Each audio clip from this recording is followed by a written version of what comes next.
गोविंदा गोविंदा आम्ही निघालतो गावाला आणि मस्त असे सगळेजण रेडी झालतो आणि लवकरच निघालतो घरून. म्हणजे आम्हाला जायचं होतं हिंगोलीला आणि ऊन पण खूप आहे ना, आजकाल भरपूर ऊन पडत आहे. आणि पोरी म्हणत होत्या गणपती बाप्पा मोरया, कारण त्यांना सांगितलं होतं मी आपल्याला गणपतीला जायचं आहे म्हणून.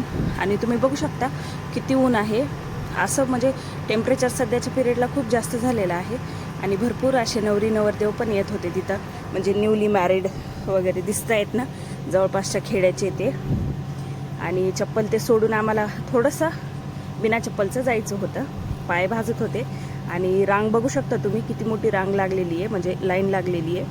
10-15 मिनटं लागले. हे आम्हाला प्रसाद वाटत होते तिथं त्या काकू, त्यांचं काय बोललेलं असेल.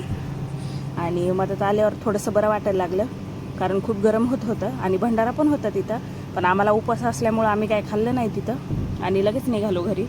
आणि त्याच्यानंतर हिंगोलीत पोहोचलो. मग घरी काय घेऊन जावं, तर आंबे घ्यावं म्हटलं. कसं सध्या सीजनल जे आहे तेच छान वाटतं ना.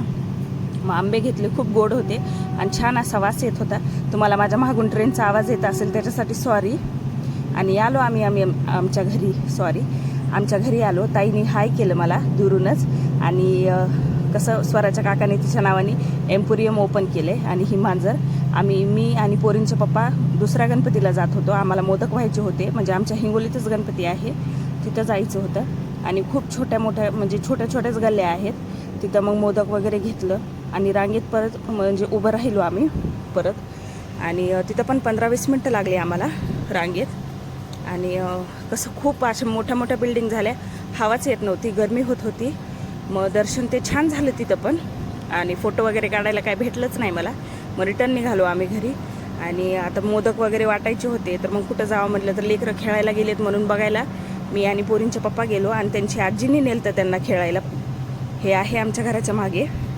आणि घरी आल्यावर डेअरीचं काम सुरू होतं दादाचं आणि ताईचं. आणि ही नवीन सुरुवात आहे त्यांची. आणि end of the day bye, भेटू.